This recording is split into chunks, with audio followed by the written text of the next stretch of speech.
All right.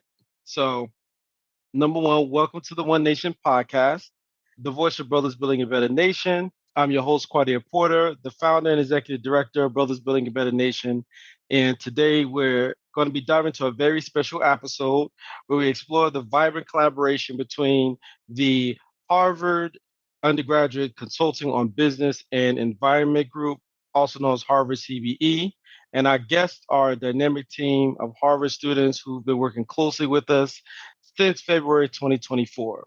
So, helping us strategize and implement solutions that advance our mission. So, sit back, relax, and get ready to hear about the innovative ideas, fun experiences, and profound impact of community driven change. So, let's kick off right into meeting our guests from the Harvard CBE team. Can each one of you briefly introduce yourselves, starting from Teresa, and then we could go to the next person as well. Share one interesting fact about your role, your experience working with our group at Brothers Building a Better Nation. All right, I can start. Hello, my name is Teresa. I'm super happy to be here. I'm a student at Harvard. I study computer science and economics, and I'm the case team leader. And I guess fun fact or something that I really enjoy working with this role is just seeing like both sides, collaborating with the Harvard team, but also like BBABN, like connecting with Quadeer every week. And it's been a really rewarding process. Fantastic. Hi, everyone. I'm Jeremy. I just finished up junior year at Harvard, and I'm a managing director at Harvard CBE. So basically what that means is that I oversee multiple cases within our organization, one of which is with BBABN. And something I really enjoyed is having the opportunity to work with a nonprofit. I've worked with a lot of different clients that are in the for-profit space, corporations, but really great to see how the work differs when we're trying to make an impact on a community that is really important to a lot of our members and myself. Hi, everyone. I'm Isis. I'm studying chemistry with a secondary in economics. I serve as an analyst on the CBE team working with Brothers Building a Better Nation. And an experience working with BBABN has just been learning all about the nonprofit space. Prior to this experience, I wasn't well versed in all that it takes to run a nonprofit, but now working with BBABN, I know a lot of the intricacies of running a nonprofit, which has been really interesting to learn about. Hello, everyone. I'm Joseph Price. I'm an analyst on this case team with BBABN for CBE. And I'll say the thing that I got the most out of this case is like a different form of communication. Like I've never really presented my thoughts in a slideshow presentation like that and like compiling so much information in like one little slide. So I would say that is what I really got out of this case and really enjoying like what do our clients and not only our clients, but like the community that we're servicing really need and understanding how can we best do that with the least amount of resistance. Hi, Quadeer. Thank you so much for having us. My name is Rosalind. I study sociology at Harvard. I'm also an analyst on this case. Something that, I really enjoyed about working with BBABN was kind of like Isis mentioned, getting to know more about the behind the scenes of what it takes to run a nonprofit. I personally have a ton of experience working with nonprofits, but not so much on the behind the scenes kind of aspect. So it was really cool getting to learn what it takes to like fund a nonprofit, what it takes to build resources and things like that. No, thank you, each and every one of you. And like I said, it's been a journey for me. It's my first time working with a team and an agency such as yourselves as well. And it's really magical about how this even got started, because I think just some background is that I believe somebody in the team, and I can't remember her name off the top of my head, reached out to us because I don't think she's no longer on the team anymore. She transferred out or she might have graduated. But she actually messaged me on LinkedIn regarding the Harvard CBE team working with Athena Health. That's the company that I currently work for. I'm a full-time project manager there, onboarding project manager. And I said, I'm not, a person that can really make those decisions for you guys to really work with them. But I did say I do also run a nonprofit. So I did kind of shoot my shot and said, like, well, would you guys feel comfortable like helping that out? And she said, well, they said, we don't really usually work with that many nonprofits, but they said we usually work maybe small caseloads, so we'll see. And so when I gave her our information, our business plan, our bylaws and everything, I didn't think too much of it because, like I said, when you hear Harvard, you think about the prestige, you think about what carries behind the name. And so I just kind of didn't think much about it and then around the end of the year, last year, she reached back in and she said we actually was one of the people that was selected to join as well. that was very, very amazing as well, because she told him more about like what the scope of work Harvard CBE team does. And I see Rahmon also. Rahmon Turner is one of the young men in our organization that's actually helping us run the podcast as well. Rahmon, I'm so happy you was able to join. Hey, how's it going, guys? We were just introducing ourselves, and I was actually just talking about the journey Brothers Building a Better Nation had with them. So, Rahmon, I don't know if you remember, but got to know the Harvard CBE team because they reached out to me in my daytime job, and so it's amazing kind of linking the two worlds now. Rahmon, actually, while you're here, please introduce yourself as well and let the Harvard CBE team know a little bit more about you, because I know you saw the ones before, but you're really one of the inspirations, even why we're even here. So I would love for them to get to know more about you as well. I'm Rahmon Turner. I'm hosting the Brothers Building a Better Nation podcast. I actually met with you guys before. I was in one of the Zoom meetings. It was me and our other coworker, Khalil. And so, yeah, we spoke with you guys before. I'm actually happy that this session because we've been talking about this for a long time. So I'm actually happy to be a part of it. Like Brother Quad said, you guys was actually a big inspiration on how this is a big thing that is happening. Thanks so much. So let's kick right off, because I would like to hear more about the story of yourselves and some people on the CBE team as well. So I guess we could start off with JoJo. JoJo, I think this is one of the questions that I wanted to know about you, is that could you share with us a story or tradition from your upbringing that has significantly influenced who you are today?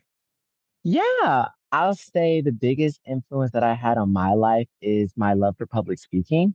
I think that's probably the reason why I attend Harvard, is that like I love to give inspirational speeches. When I say that, people always think like debate, but like I typically don't debate. I typically do like motivational, empowering, uplifting speeches. I'll say, so like one thing about me is that I found confidence in like taking the stage and empowering an audience sitting in front of me. And I think that taking that skills of like public speaking and communication, that's why coming to CBE in like a different form of communication, where like I'm actually meeting with one-on-one clients and I'm doing like the slideshow presentation. While it was different, the skills were transferable. So I'll say that is one thing that I learned, that like my public speaking has helped me in like all aspects of my Harvard journey, like not only with CBE, but like academically, socially.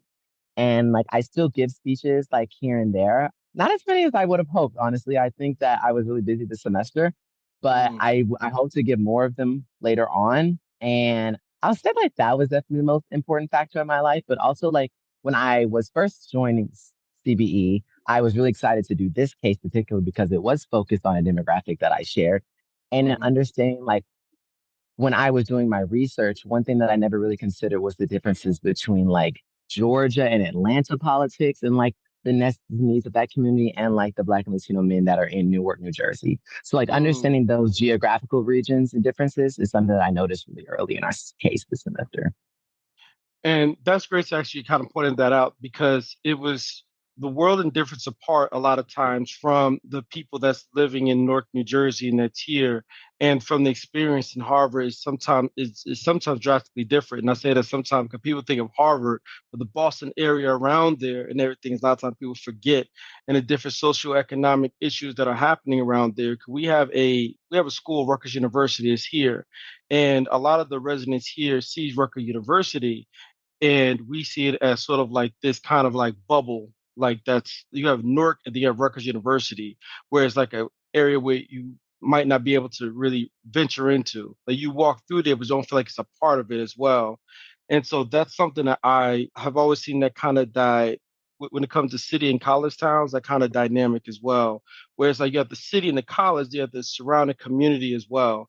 But how was that transition from, you were born and raised in Georgia? And Yes.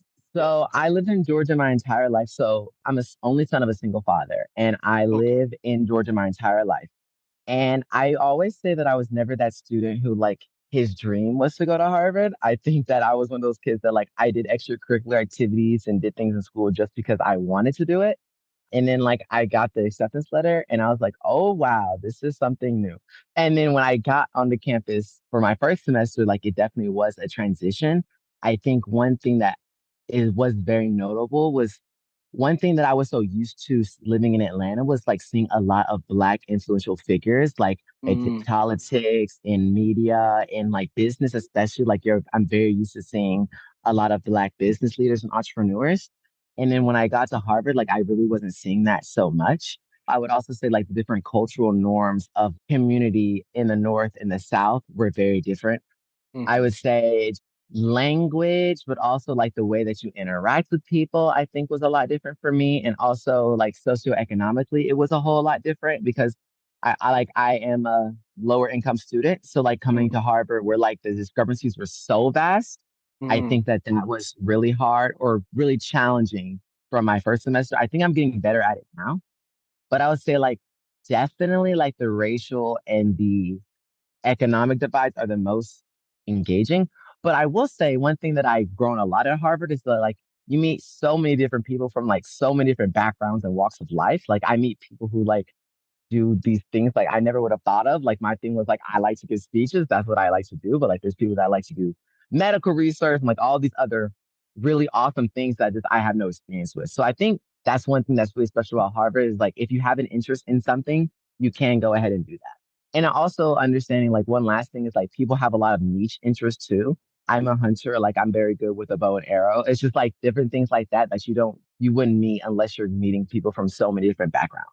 No, that's fantastic. So talk about niche, I guess, interest. Anybody else on the Harvard team have something that people might not know about them that is very much of a niche in itself? Because I would have never known about you being a great hunter, JoJo. I mean, look like you are a marksman. I would definitely say that. But I think that's amazing as well. Does anybody else have any niches that people might not know about them?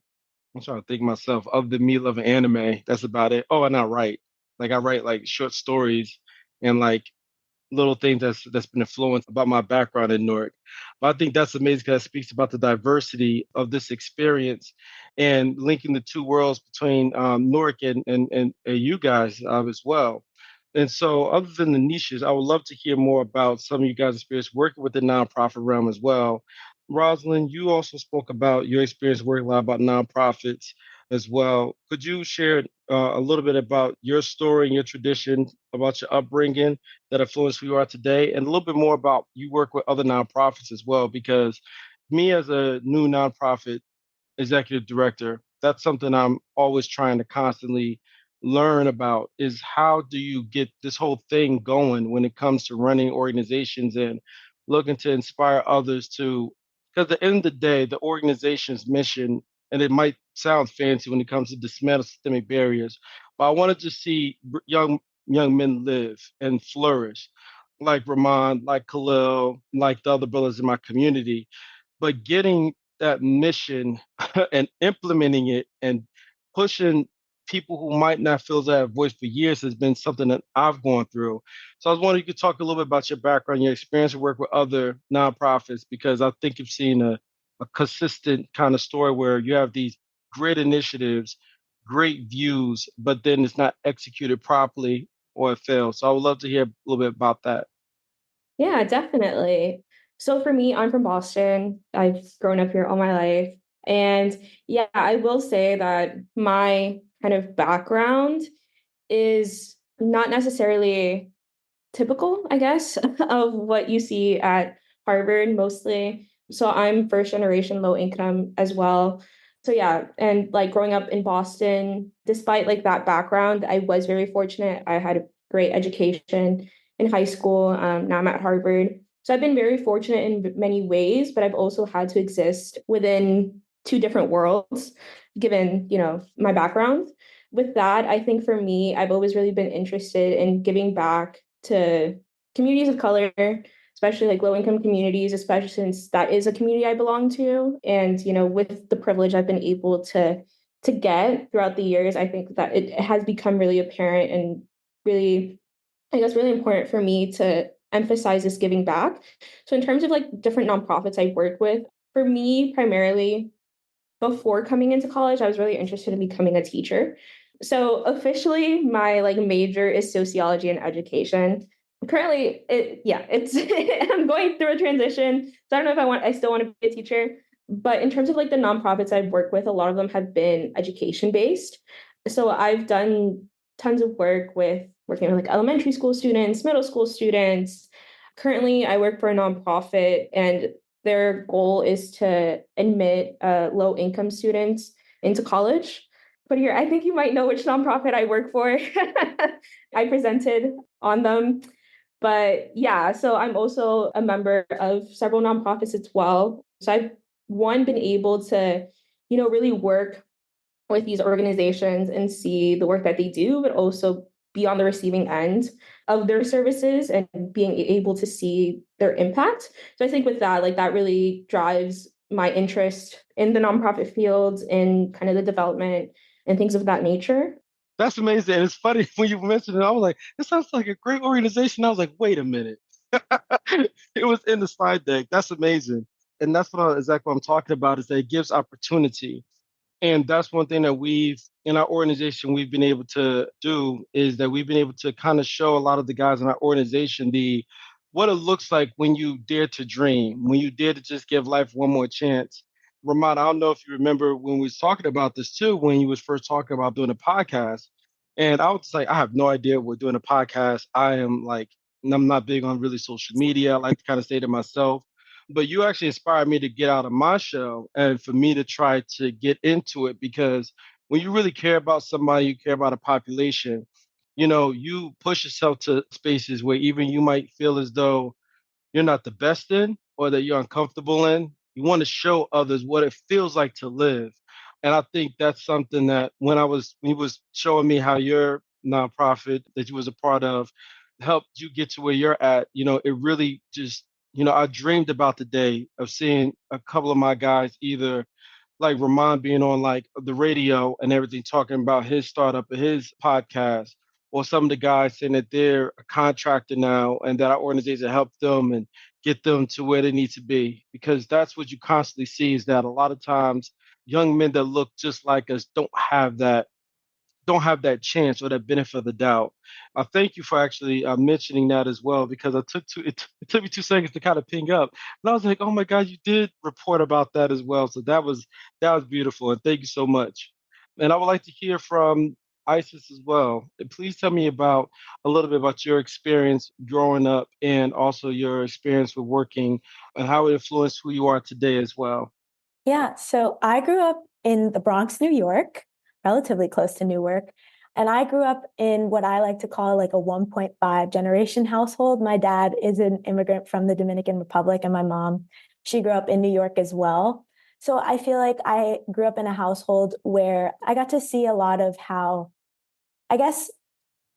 immigrant experiences and how growing up in a multi-generational family in terms of their immigration experiences impacted the ways in which they see themselves and the achievements that they're able to accomplish. My father is a very hardworking man and I love him to death. And I feel like he always pushed me to be the best version of myself that I could be, both me and my sister.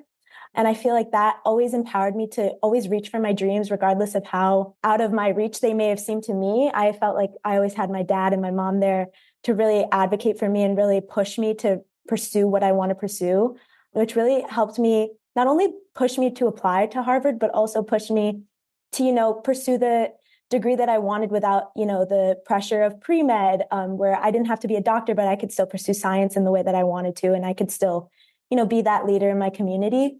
And in terms of my mom's side, I feel like I grew up around a lot of strong women, thanks to her. And, my grandmother, my great-grandmother, growing up around these matriarchs in my family really a lot empowered me to not only be an advocate for my community in that way by like using my role and my identity to affect change both in my high school and hopefully now college as I pursue the things that I pursue, but also just really keep in mind the ways in which intersections of identity and community building using my identity is extremely important for not only my life, but the lives of others around me, and just really making sure that, we can gather together. And being in New York, you sometimes feel like you get lost in the crowd a lot, and you feel like you're, just like a drop in this ocean of people that, may never ever know you. But in some ways that really empowers me to, live my life as authentically as possible, because again, no one really knows me. So I can get people to know me in the way that I want them to know me and not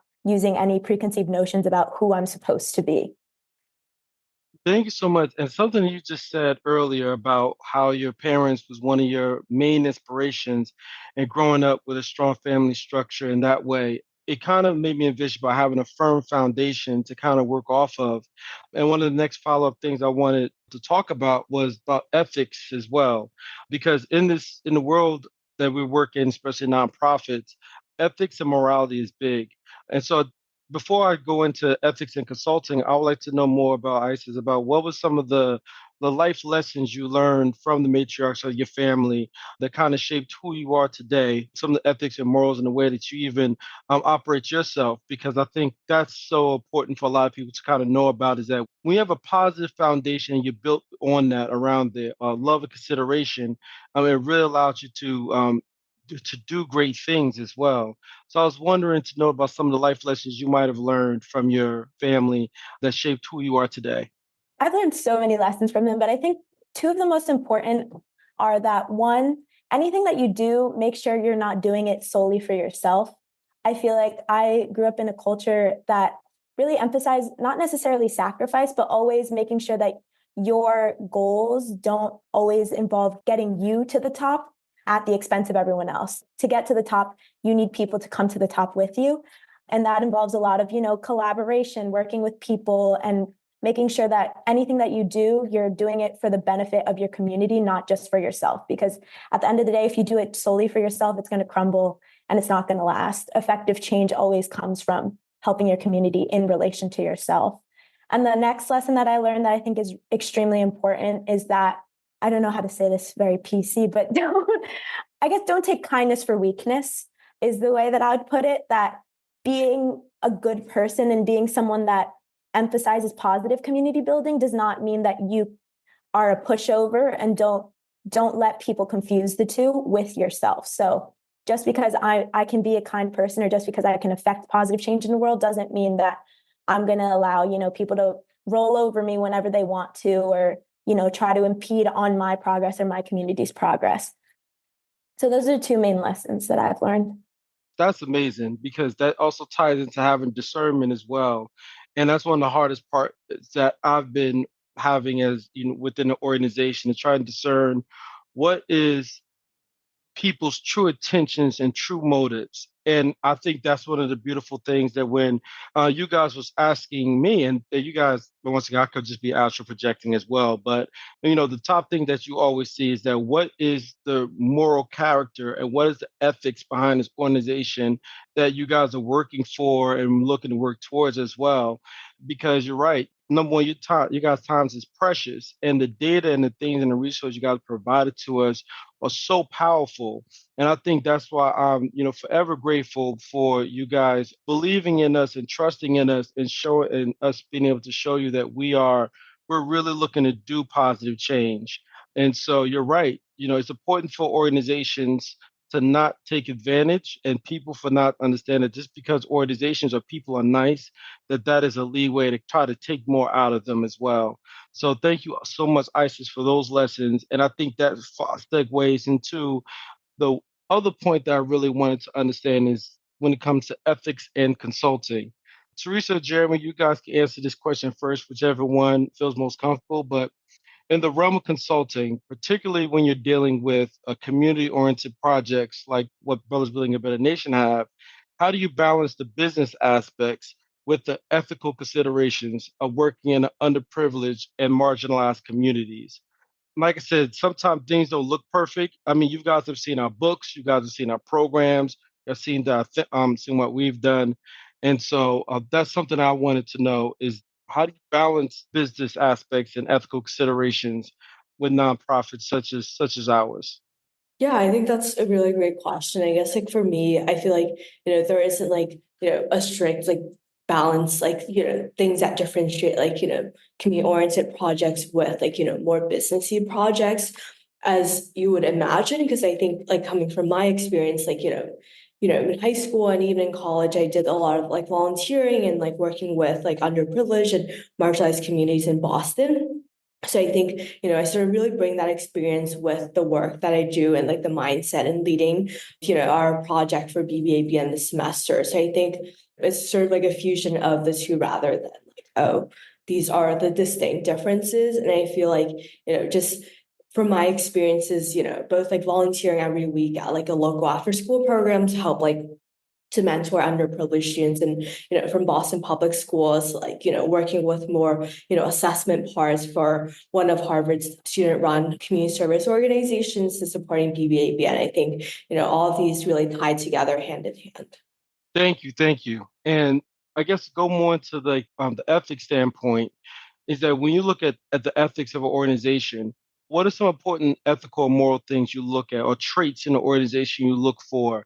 And did you see any of those in Brothers Building a Better Nation too? Because that's something that we're always wanting to make sure that people are able to see, is that are we not only fair, are we an organization that exudes what ethical and morals are? And I know everybody's morals and ethics might be different, but I guess could you talk a little bit about more about yours and how you see maybe some or did not see some of those inside of our organization?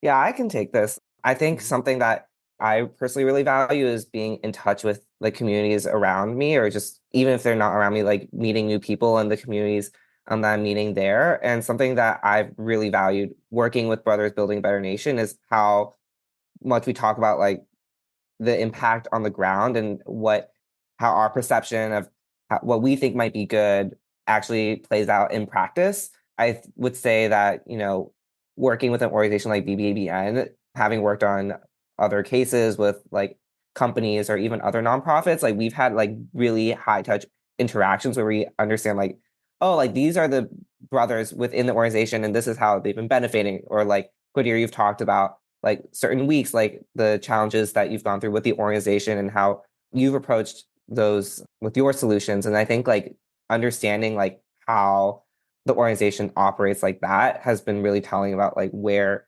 BBABN is like really putting its ethics into practice in the work that it does.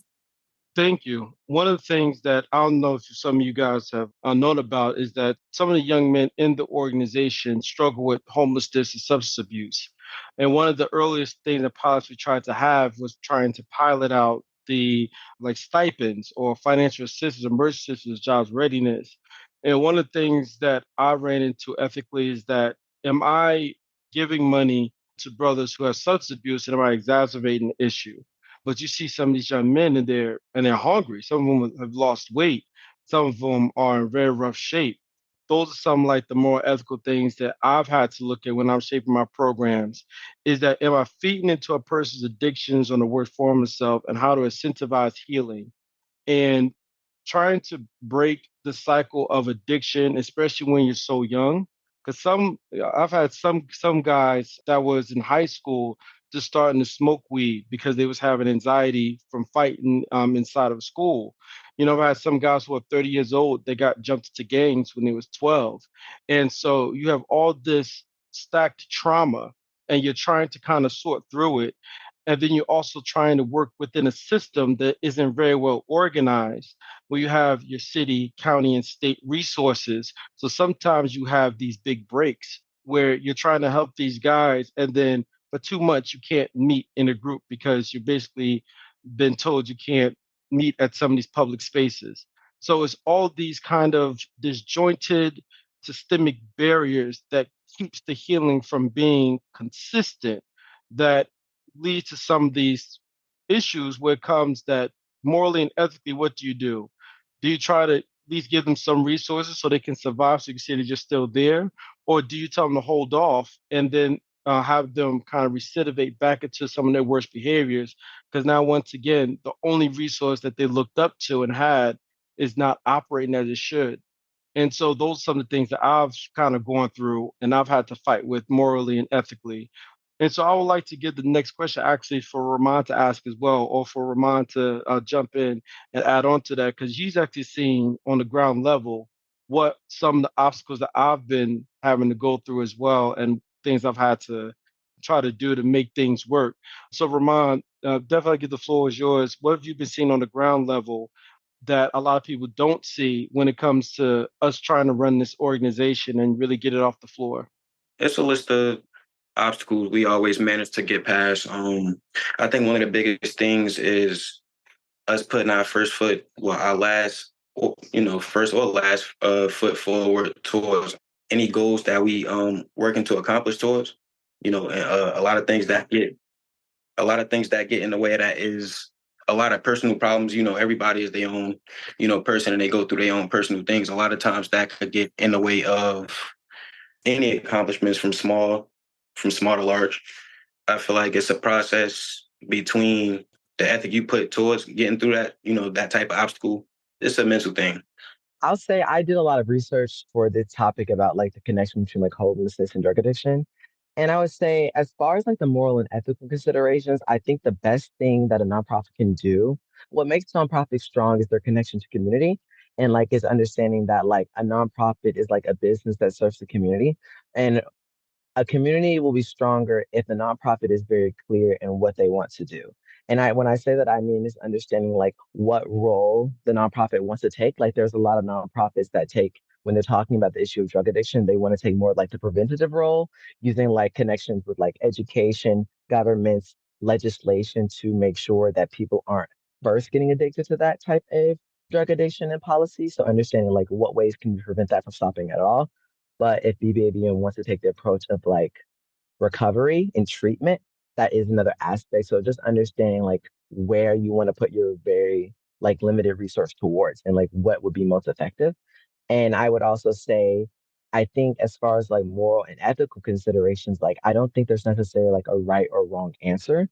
Like there is no right or wrong way because one could easily argue that like if you need money, like there's only one way to come over that. But I think the best way is to do that is to ensure that each individual client or person is being met with like the appropriate resources. If that's like connected to a medical professional, if that's connected to like another profit, another organization. I don't think that what makes it so difficult is that since not only are ethics and morals different for every person, every client who's struggling with homelessness or addiction is also having their own individual styles. There is no one size fits all solutions, but understanding what role BBA wants to play in this like worldly pandemic or like just worldly issue that has drug addiction, what role is going to be most effective for the resources that you have. Yeah, that's an excellent point because it's all about understanding the problems and the issue as well. Is that one of the things that I was trying to figure out, understand when this program was first going on is that why number one do we even have to exist? Because you have general assistance, you have food stamps inside of New Jersey, you have workforce New Jersey, you have the Newark One Stop, you have the public library that has a bunch of resources in there. You have North Community Street Team, you have the United Community Council. I could go on and on with the amount of resources. And when I was engaging with a lot of guys to kind of understand what is the issue and what is the root, why are so many of you guys falling through the cracks? It wasn't until I had to engage with the system. So initially what I did was I dressed as if I was a person, regular person who was without, housing or employment. I actually went into one of the government agencies in my city and asked them for assistance. And, to see how they kind of talked to me, just kind of threw the application at me, said like, hey, just figure this out and everything. I was shocked. First, I was upset. I was like, who y'all talking to? But to see like the constant feeling of being demeaned. So I think in the root cause of it is that, and this was, I think, during the pandemic, but a lot of times you hear a lot of the people say this is happening way before it. It was a systemic issue of care and a systemic issue of socialization, basic social skills that people are lacking. When I worked at Apple for 7 years, the principal thing that Apple does is that it teaches you about human connection. They really didn't talk that much about technology, actually, that much during training and onboarding. They taught you about what it looked like to listen with the attentive understanding, meaning that when either Rosin or Teresa or Rahmon, when you're speaking to me, trying to process and not trying to get an answer out, but trying to listen and really understand what you're saying so that not it wasn't always leading to a solution, but it lets you feeling as though out of all of these things happening in this world, you are being heard. And that was the key secret sauce that they was talking about. It's not patent or anything, so they're not going to come get me. That was the key thing that Apple always wanted us to emphasize is that you're not here to be the one-all solution bringer of everything. Your key thing is to listen and it's understand that that person just wants to be heard. Now, what you do with that information, you process it. That's another story in itself. But that was the key that they taught me. And when I was venturing off to kind of find out why a lot of us were suffering, it was because it was a deficiency of people being able to listen, and then being able to listen and acknowledge to that person that they've been heard. And that is what was one of the root causes of a lot of this trauma, because people a lot of times using drugs and getting into addictions because it's sort of like the Invisible Man story. Have anybody ever read that book? Trying to show my age, but that was a mandated book that we had to read. But in the Invisible Man, it basically summarized about a black man in white society and not being seen or heard, and the length that he would go to be kind of seen. There was even one in the book where he had like all of his lights in his house turned on, so he can, somewhat be seen. It's a great book. But that was one of the things that I've seen in a lot of times, that a lot of times we're not being heard and we're not being acknowledged, which is causing us to spiral as well. So I would like to also open up that question to everybody as well here, is that have any of you guys not felt as though you've been listened to? And what impact has that had? Because to build any efficient nonprofit, you got to be able to listen to your community. And I would love to hear how other people might have instances when they have not been heard and how to impact you. Rosalind, please. Oh, yeah.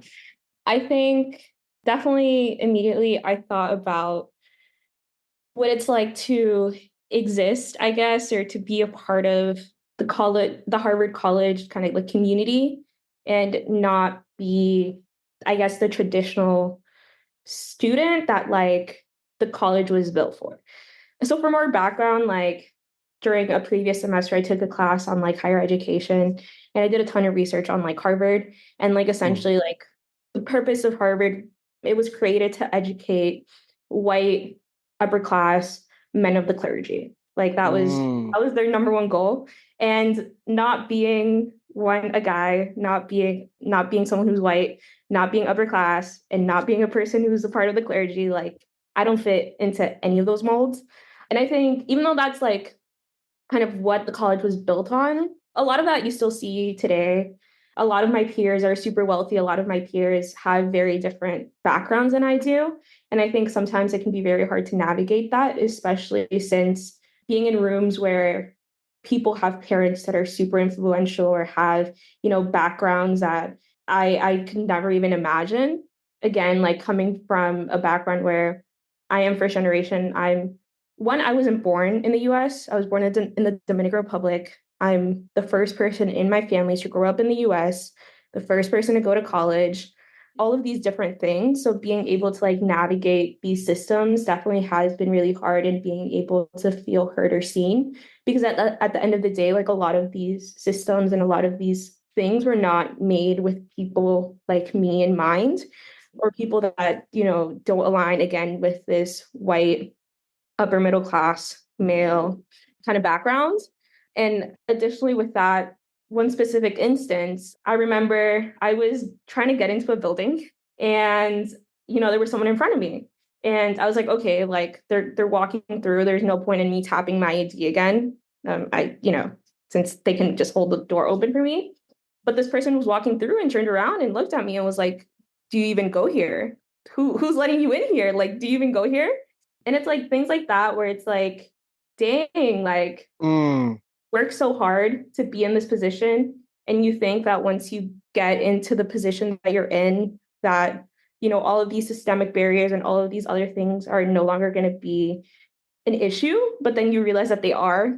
At the end of the day, people look at me. The first thing that they think is not, this is someone who goes to Harvard, and this is someone who is, extremely qualified, intelligent, and all these things. That's not what they think when they look at me. They have all these other kind of biases and all these other assumptions. It's been really hard trying to accept that and navigating the world in that way, and still, again, wanting to make an impact and wanting to be in these spaces. So I think what you spoke about with your experience going to these agencies and dressing up and trying to like be in the shoes of people who are going through these things, I think it really speaks to volumes to the fact that people, again, rely a ton on their like implicit biases when interacting with people. And it's definitely something that we need to be better about. We need to not take everything for face value.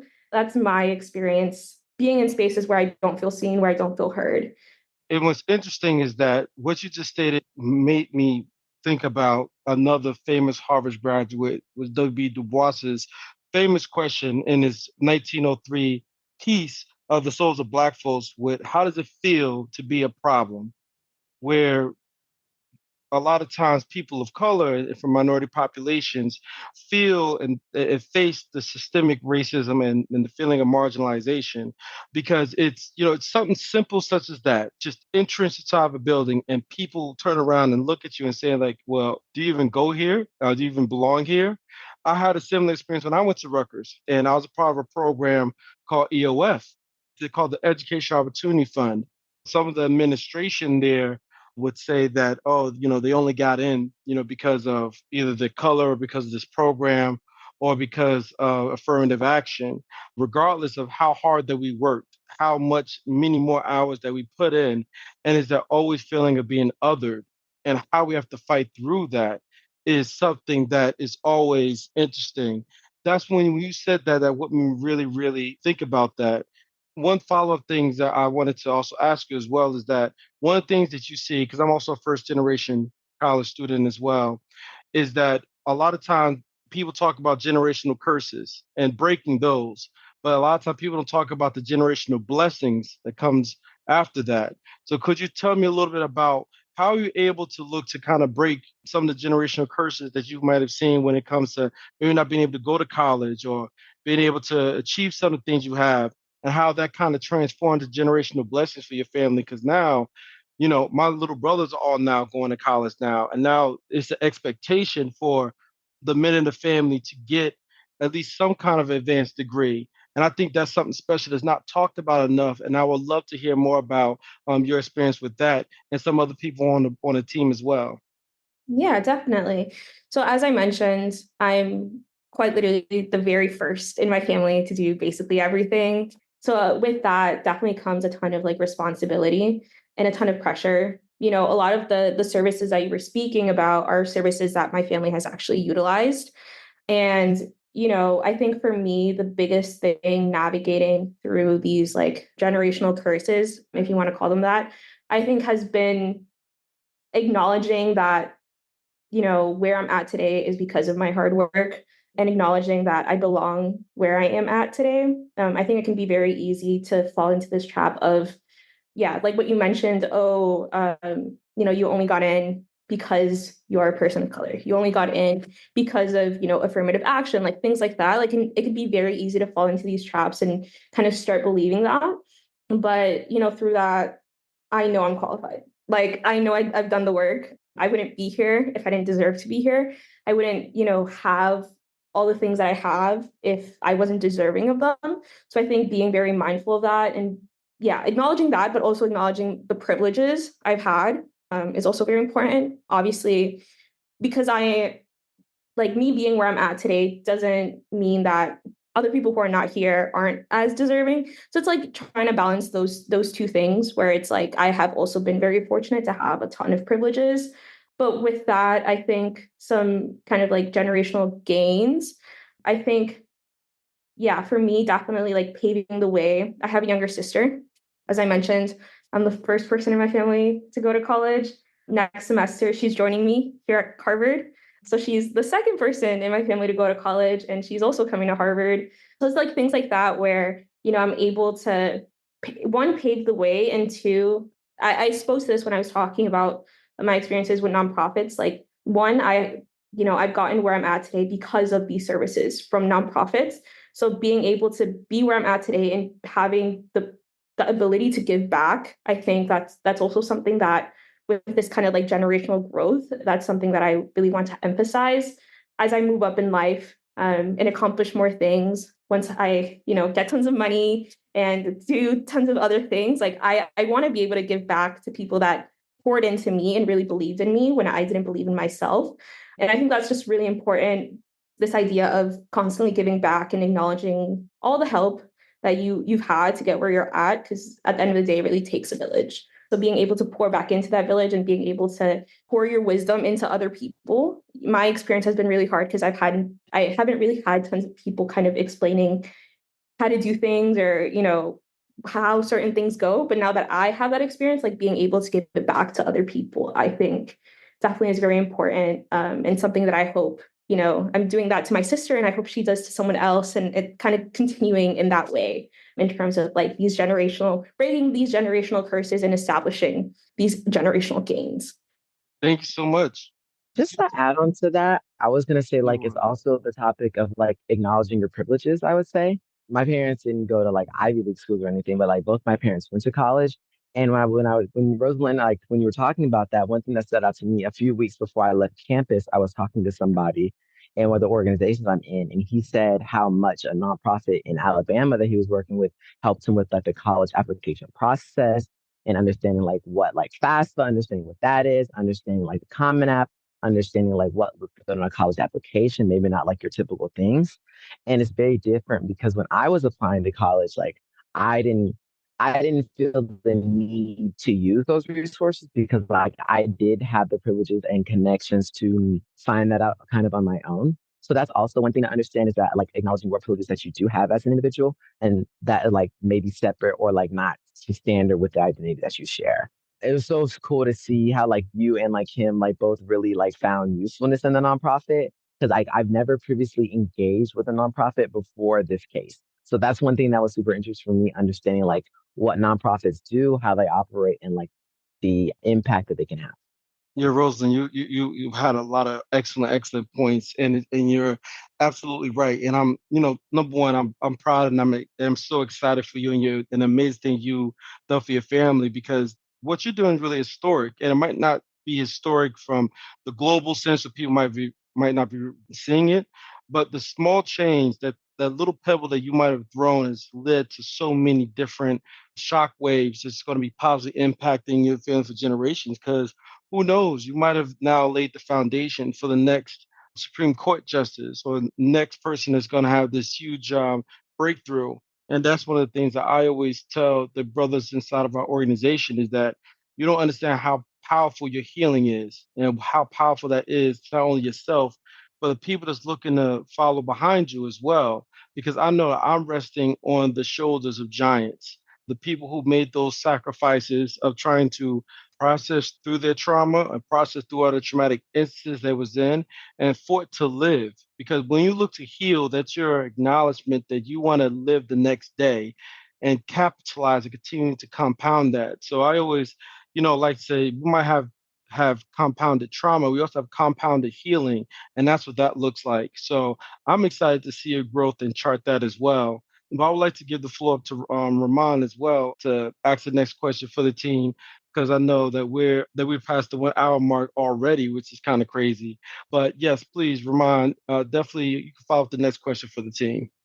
Yeah, my next question, throughout all of you guys, the work that you put in to get where you at, where you came from, just the small tribulations and obstacles that you had to get through, I would say, what was most significant about your path on the road to, what you guys achieved overall? I would like to hear Teresa as well. I know Teresa has a very interesting story also. I guess for me, like, I grew up in Boston and I think like a big part, that sort of like brought me where I am today and to Harvard is sort of like the high school that I went to. I think, although it was like a public school, there was, a lot of resources. Funny story, me and Rosalind actually were in the same English class. We sat in the same table in 9th grade. So that's super crazy and super cool. And I think, just going to like the high school, there was just a lot of different resources, like, with, extracurriculars and fellowships that were just, exclusive to people within our school and funded by alumni. Definitely opened the door to a lot of different opportunities that I didn't know existed and like, participating in clubs that like traveled places to like, competitions and things like that. And I think, also the alumni just having like career days where like alumni would come and talk about their journeys and give advice. And I think that was a really big part. And I also, met really great upperclassmen who shared a lot of really great advice. So yeah. Oh, thank you so much.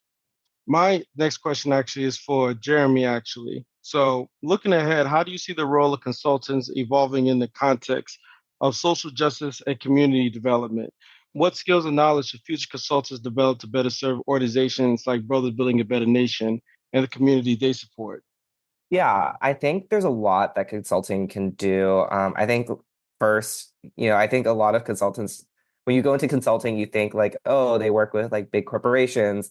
Like the way this started was that someone from CBE reached out to you to talk about like working with the company that you worked at. But then, we ended up working with BBABN, and it's been an absolutely amazing experience.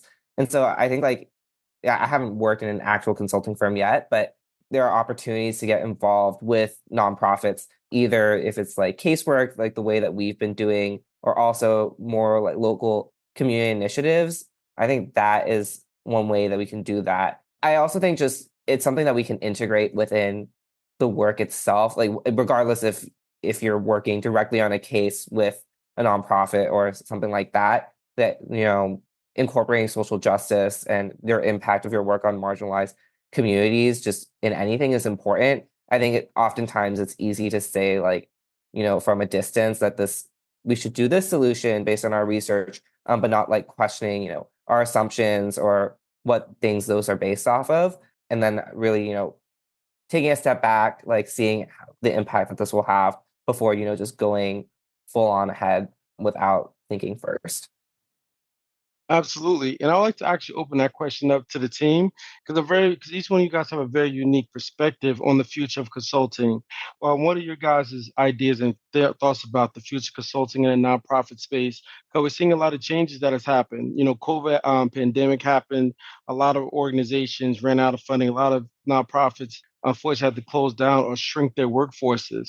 I think particularly with Brothers Building a Better Nation, when we had to start, it was a lot of us even now having to outsource a lot of things outside of the United States, from administrative to fund to budgeting, so we can make sure that we can survive, to make it more cost effective.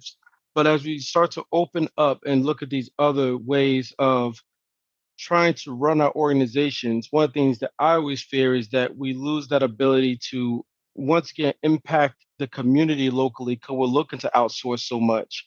So one of the things that we use is that we use Upwork. And so we have people from Nigeria, Afghanistan, Pakistan, Philippines to kind of help build this organization.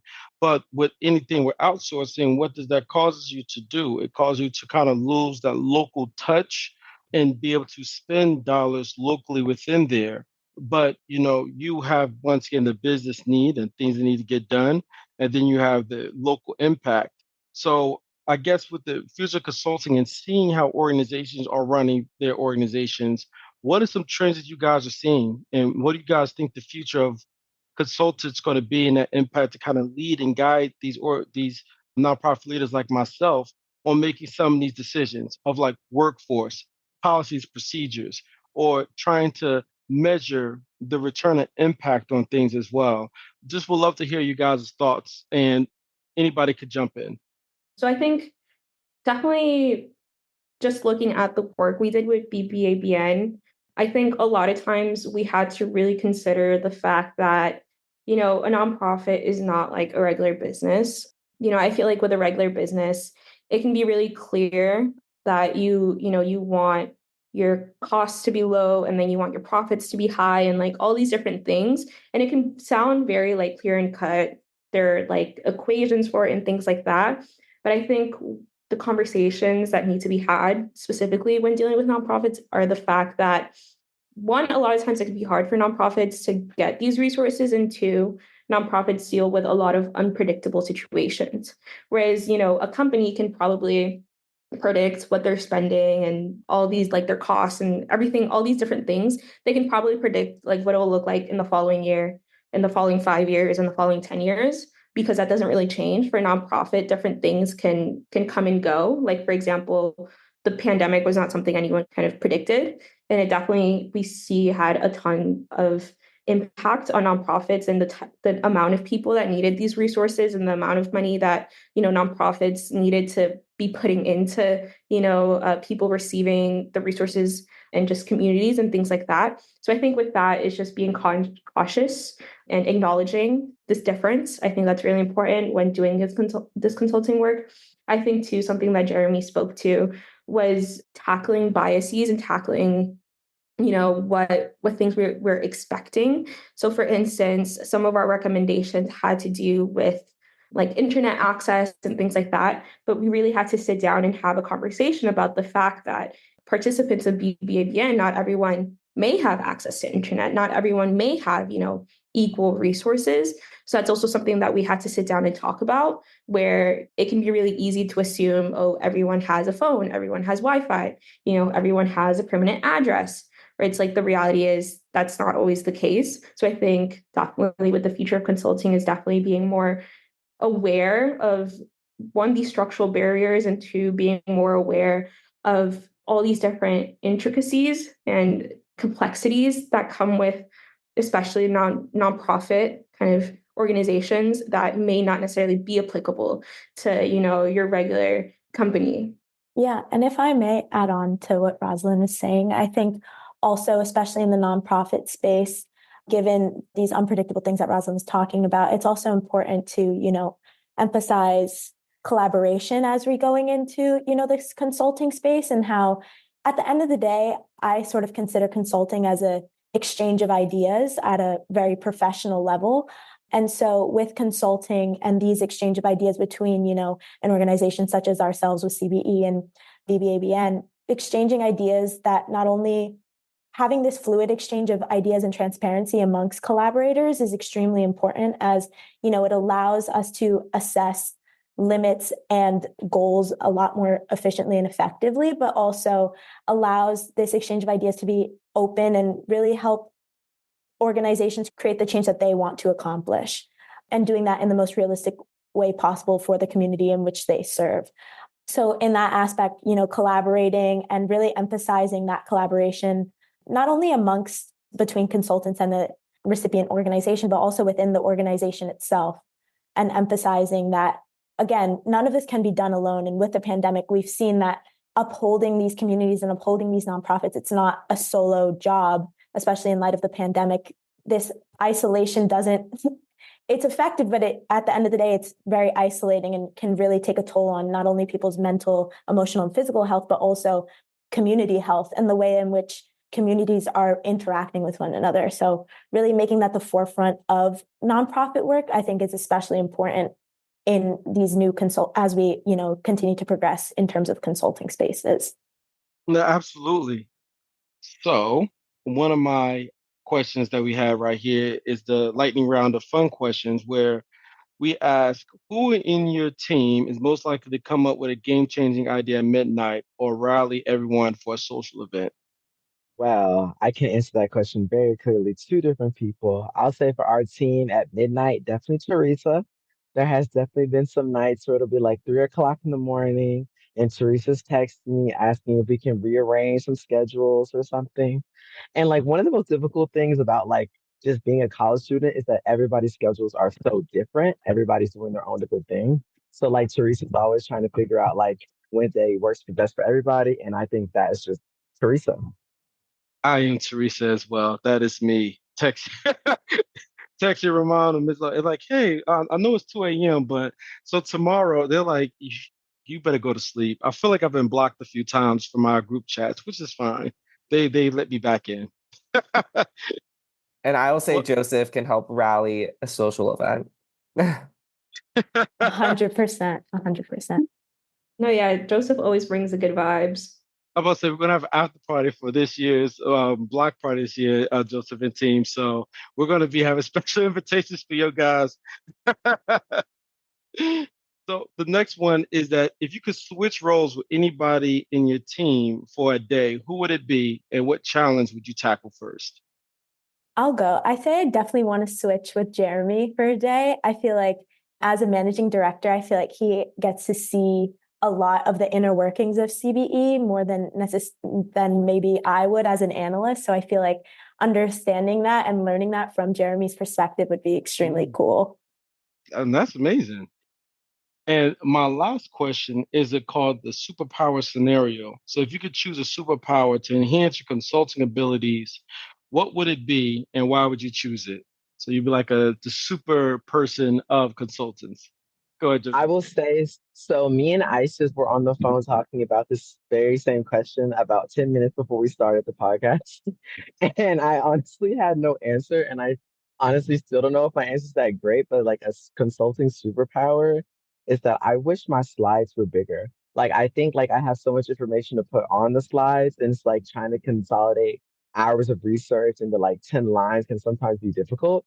I don't know what Ice's answer to that question would be, so I'm gonna let her take it. I think if we're really going superpower, like I feel like stopping time or like slowing time down in some aspect would be extremely beneficial for me, because I feel like sometimes my brain gets ahead of my words whenever I'm trying to, present, or sometimes I just feel like, I need to take an extra minute or two to, really make sure that the slide is up to par with how I want it to be for the client. So I feel like just being able to stop time and just really, have that moment to take a breath and really assess all the things that are going on in my head and on the slide are very important or would be very beneficial. I agree. I mean, I think Rahmon's seen me several times. I think because Rahmon, Miss Loyal, when you guys was volunteering, we get here like 8 a.m. or 7 a.m. And I'll be down here probably already on 2 or 3 meetings, and you'd be like, "What is going on?" And then it'd be like, I'll be out in just a minute." And then it turns to 8 p.m. and I'm like, "All right, so we can finally get started." I'm like, where did the time go?" You'd be like, "You've been here for 12 hours, nonstop, with It 2 Red Bulls." definitely be like that. That's why I was thinking about that last question. If I could switch roles with you, I'd tackle some sleep. That is so true. It's the one thing you never get to do. They've seen me on Saturday, Sunday, Monday. You're right, absolutely. That I wish that was one of my hobbies. Actually, Ramon, if I was able to trade place with you and had not a consulting power, but just overall any other power, is the power to be able to just kind of, I feel like you do have the power to kind of pause time, because you never allow things to go too fast or too slow and everything. You have that unique ability to kind of allow whatever situation or scenario around you, kind of you have control over determining how fast the situation goes. Like I said, one of my goals is hopefully one day visit you guys up there in Harvard. And if you ever met Rahmon, you could see, you could come to him and be like, this is happening. We got to get this done. We got to get this done and everything. He's like, everything's going to be good. Everything's going to be fine. I'm like, all right. All right. So we got to have X, Y, and Z. So he's pretty much like the calming spirit in whatever space that he's at, that I always like kind of depend on as the litmus test of how things are going. Because if he kind of gives me like the look like, yo, everything is fine, like it might sound crazy, it's not. But then if he gives me like his when the eyes kind of get like this, kind of wider, and I'm like, oh snap, this is like this is like a grade A fire. Like we gotta put this out.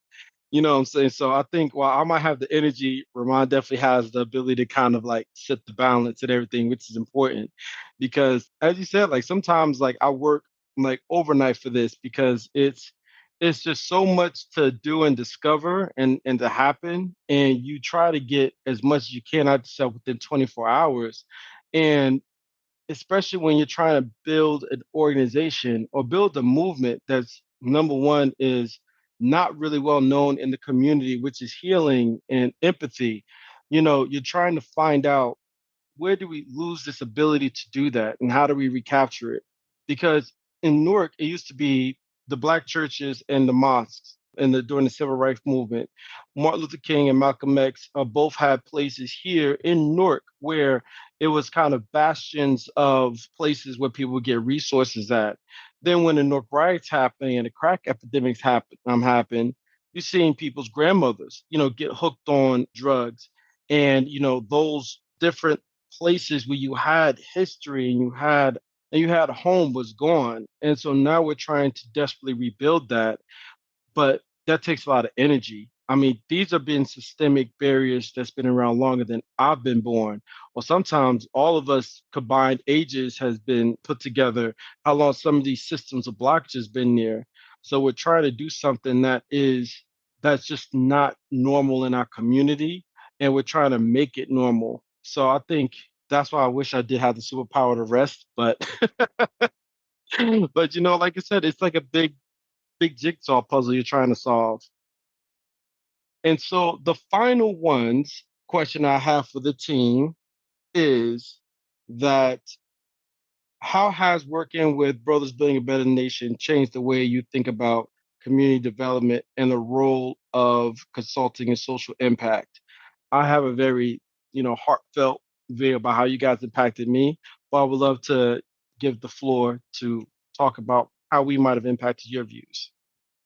I think for me, like the biggest thing was being able to see that our recommendations were going to real people. That sounds kind of funny to say it in that way, but I think especially I joined one of the client calls, and being able to present my findings was really impactful for me because I feel like week to week we present our findings to each other.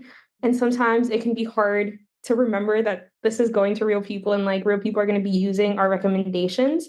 But I think being able to acknowledge that and being able to have that in your mind, I think was really, at least for me, very useful because it really, when I was doing my research, and this kind of goes to the last question, I wish my superpower was speeding up time because like then I could read everything I want to. But yeah, like tons of hours go into research and tons of work go into creating these slides where, kind of like also what Joseph was speaking to, we may have like, I don't know, 1 or 5 points on a slide, but that's heavily condensed from hours and hours of research. So being able to, as I'm like half awake, about to fall asleep, remembering, okay, no, I have to keep going because these recommendations are actually going to have an impact. These recommendations are actually going to be used where, it's not like this is a simulation. It's not like this is like a game. Our work has really real kind of meaning and impact to a very real nonprofit. So I think for me, that was like the biggest thing that I really valued and really enjoyed, being able to see week to week how, my work was able to impact BBABN, but also to being able to pivot. Sometimes we would have like, I would do research one week and then I would get feedback from the client calls that, we had to pivot to look at something different. And then being able to do that, I think was also really cool, being able to just see all the intricacies and complexities and all the different like facets and sides of what a nonprofit needs. Thank you. Yes, team. Anybody else would like to jump in as well? Yeah, I can jump in. I think another thing that I learned with working with BBABN is that nonprofits can take on various roles. I feel like often in my experience with nonprofits, it's been that nonprofits act as sort of intermediaries between the communities that they want to fix, or not the communities that they want to fix, but the communities that they want to serve. And like, federal agencies or government agencies, local agencies, that sort of thing, where the nonprofit very minimally interacts with the community that they want to serve. However, with BBABN, I've seen such a direct correlation between the community work that you guys do and also the communities that you serve. And that direct connection between the two really, like Rosalind, to echo Rosalind, really shows that this work is very real and has very meaningful impact, not only on the organization that we're helping with our consulting work, but also the direct community that you guys engage with. And so really learning about the ways in which nonprofits act as a direct force as opposed to simply an intermediary with communities has been really important and really impactful for me, just to learn about the ways in which one can get involved with a nonprofit organization and see immediate, or not necessarily immediate, but direct impact in their work. Because oftentimes I feel like what deters a lot of people from doing, service work in general is that lack of, seeing immediate results. I feel like, especially in this age where everything is so immediate, with our digital age, it becomes a little frustrating when you don't see immediate results with your work. But I feel like here with working with BBABN, I've really seen that direct community impact. And even if it's not immediate, you still see that direct correlation, which I think is extremely important. Jojo, would you like to go next? Yes, I was just thinking about my answer. I'll say about the intersection between like nonprofit and consulting. I'll say what's really interesting is like the type of recommendations that we give. Like it's very different from like if it was like a for-profit industry, like we're like giving recommendations to. Giving recommendations like increase like sales or like increase like outreach, but like we're tasked with like developing KPIs and increasing impact. So like understanding like which ways that may differ from like a traditional for-profit case will be applicable to a nonprofit. I'll say as far as like the consulting aspect of it, I think in the second half of our case, we focused more on like the individual like things we talked about, like housing. We talked about like different things with like drug addiction. I think like those more realistic things like really like open my eyes to understanding like what Rosemary was saying. Like these are real people and like in real need of help because of like real issues that are ingrained in society. So like it just made me more motivated to put my best work to be like a top tier analyst that I could be, and like really understanding like what systems are in place and like how people like of myself who share similar identities are experiencing this. And I think that's one thing like specifically to me, like while I am like a Black man, I never really had experience with like housing insecurity or like drug addiction. Like that really wasn't a thing that I was exposed to growing up. I'll say like I was a very sheltered individual. And like even coming to Harvard, like I still think I was extremely sheltered in that aspect. So when I was engaging with this case, it wasn't something I was familiar with. And I think like I learned a lot, like understanding like what others like me are experiencing and like how can I best use the skills that I have and the opportunities I've been given to support those. Like, and I think that has really been pretty, it's been pretty impactful in like the trajectory of like my self identity and like understanding where I come from, but also using what I come from, what I can do and what I'm good at to like helping those that I interact with moving forward. Thank you so much, Teresa, and then Jeremy, last but not least. I think over the past, many weeks working with BBABN, it certainly taught me a lot. And I think having been part of Harvard CBE for this is my third semester, so I think I feel like this case is really different in the sense that I feel like just being able to work directly with the community, and I feel like hearing about like the journey of BBABN from like Quadeer during our weekly client calls and just like learning about so much about the organization is just a really unique experience in the sense that like with the past two cases that I worked on, it was like the case was really scoped out in the sense that we were working with this part of like the company, whether that's like sustainability or like helping them develop an internship program. I feel like, but with BBABN, we got like a sense of so many different parts, from working with KPIs to like analyzing the organization to like helping with the podcast, which is a really fun experience. And I think there's just so much with this case that I really appreciate. I agree with what everyone has said so far. I think for me, one of the biggest takeaways is that working with BBABN was like trying to tackle some of like the largest systemic issues that a community is facing with limited resources as a nonprofit. And so that was like in and of itself a really great challenge for us to tackle and spend the past few months looking into, and knowing that whatever work we make can hopefully actually have an impact on the community that BBABN serves. I will also say that I really have enjoyed working with the people on our team and also on this side of BBABN. Every case that we do in CBE is with a different team. So this is the first time I've worked with this specific group of people. And I think for me, like it's been one of the highlights of the semester, like coming in like every week to our weekly team meetings and being like, this is the research that we found. And like everyone is personally invested in trying to get the best results possible. And then, having our also like meetings with BBABN every week to see like, what things are landing, what things, have we not taken into consideration, given that, we are in a different city. So I think just that whole relationship of like working together has been really great as well.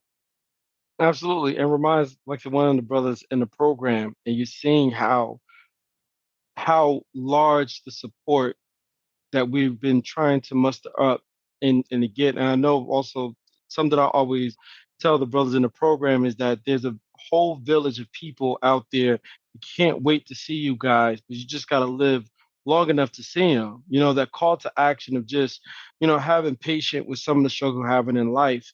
And this is one of the things that I wanted to show you as well, is that there is a vastness and a deep pool of support and love for us to survive.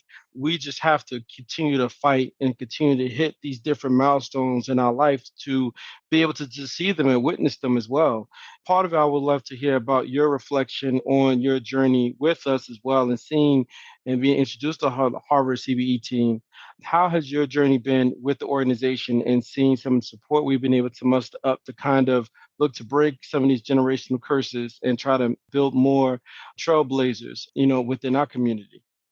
Since we've been with the organization, we figured out we kind of came across a lot of conclusions that go unheard of in our community, like we talk about all the time. And I feel like the biggest point of that cause is to push it, because cause appear that, they broadcast what's needed, and what's needed is never provided. So a lot of them in rare cases, like somebody like you will come along, we meet, connect our minds kind of, and put them resolutions to the test with movements like podcasts or whatever it is, whether it's like a clothing line for kids or like just, thoughts like that. But okay, so the journey been smooth so far. We accomplished a lot, but we haven't really accomplished as much as we talked about since we met, but everything is pending. So that's smooth, just like one foot after the other, we gonna get there regardless, right? Definitely. As far as certain resources and stuff that we would try to reach out to, not on the negative side of the books, but in certain situations we try to make certain stuff happen, right? Small example. We went through a few scenarios with like certain libraries or like certain establishments that we would try to host these men's meetings and stuff like this, right? And there was a situation specifically where this specific library, we would have these men's meetings a couple of times, like for a good amount of time. And towards the ending, somehow, they called the cops and they had to remove. I wasn't there that time. I wasn't present at the time. That's but they right. had to remove the men's group from the library, and then they made it seem like this was never established in between the two. It was just a mix up. So a lot of the times you'll go through random stuff like that, especially when you're trying to make an impact on a certain part of the community. A lot of the times communities want to see distress. They don't want to see overcoming it. It kind of shut a lot of other stuff down that's operating around that system of keeping us in poverty. So you got to expect it, but one for that. No, right? Absolutely. You actually just reminded me of that. Yes, that was one of the many things, is that while we're trying to utilize resources, how someone's been barred, how we've been barred from some. Because the specific case, what Rahmon was talking about, was that we was meeting at a library every week. And that's one of the key things with our organization, is trying to have consistent support groups. And so we was using the public library. Now we were reserving it every week. And then our organization grew from like 6 or 7 young men to like 20 or 25 coming to the support groups. And they call like the library police, who tried to kick us out of the library. And, it was traumatizing for some of the young men down there. But that's one of the many challenges that you get, is that because it's just me. We don't have any other case managers. We tried to get other case managers that were consistent, but it's hard for me to meet with all 20, 25, or 30 young men. Meeting them in a group and being able to do group healing and be able to do those things is just, it works a lot better. But that was one of the things that happened last year, I think November. That was one of the most hardest parts about this journey. And I'm glad you actually brought that up, because this journey, while it has been healing, it has been traumatic for me in so many different ways, because you see it's sort of these unnecessary barriers, once again, are put up from us doing simple things. Because another thing about the support groups, we brought food. We brought food for the guys, because a lot of the guys don't have food stamps. They can't get food stamps when they go down there to get demeaned at some of the social services offices. So, I sit here sometimes at this desk at night, pouring so much in to try to get through these barriers and try to fight through them, that you kind of see that you see why the system is built up like the way that it is. And, like I said, Rahmon has been a key eyewitness to a lot of it, where once we have the best intentions and we're trying to move on and we're trying to do things that's solutions we built ourselves. We didn't have to go to government or anything. We raised the money ourselves and looking to have these solutions ourselves. But the feeling of, once again, being a problem, where you've done nothing but just tried to heal yourself, has been a recurring theme. That's why when you said it, Rosalind, it kind of spurred and triggered something in me, because, everywhere that we tried to turn to just have peace and just try to plan how we're going to map out our healing, got turned away.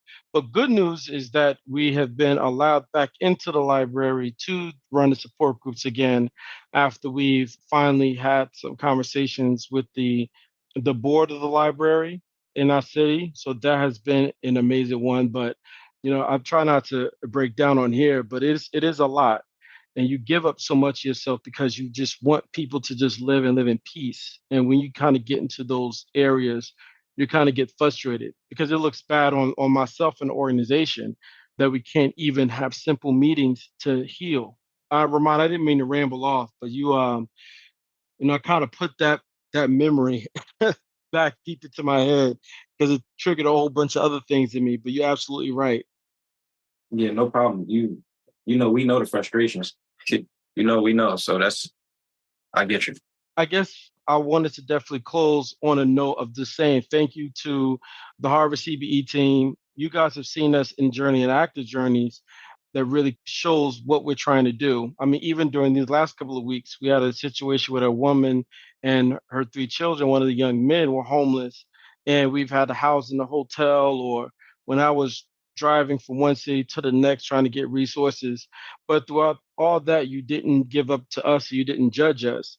And I think I am indelibly grateful for that, because a part of this is that I've had to grow as well.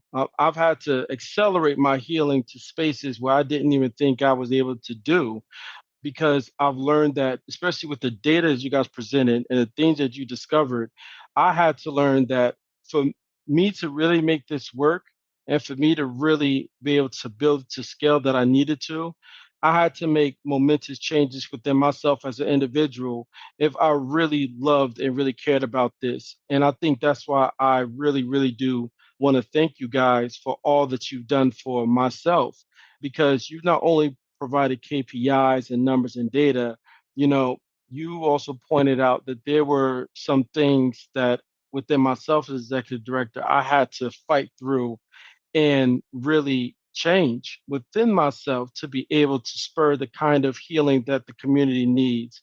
And so I feel as though, like I said, I wanted to say a heartfelt thank you. And I really can't wait to meet all of you one day, hopefully, because I know that the way that you guys are going and amazing routes that you're into, we're bound to cross paths one day. And how much all the brothers inside the organization and the staff, how much we love and care for you, and how proud we are of your achievements. And we just hope that you continue to go down that pathway and continue to be proud of us, because we still got more things down the pipeline as well. So, with that, we wanted to close off of this meeting and sign off, 'cause I know we're a little over time, but I would be fair to say that heartfelt thank you for you guys, and how much you guys care, how much we care about you guys, and just love having you around as well. And for you guys to, like to continue to message us. Like I said, we would love for you guys to continue to work with us in any shape or form and give us tips or ideas, because I've been printing out all the slides and we're analyzing it pretty much every week on how to implement what you guys have been giving us also. Yeah, I mean, it's been a great experience for all of us working with you guys too. And yeah, we can't wait to see what BBABN continues to do even after this semester is over. Thank you so much. All right. Well, everybody, thank you guys so much. As we wrap up today's insightful conversation, I want to thank our guests from Harvard CBE for joining us and sharing their experiences and perspectives. It's been a fantastic discussion, and your contributions to Brother Building a Better Nation are not only appreciated by our team, but by the entire community we serve. To our listeners, thank you for tuning in. If you're inspired by what you've heard today and want to get involved or learn more about our initiatives, please visit us at our website at www.bbabn.org.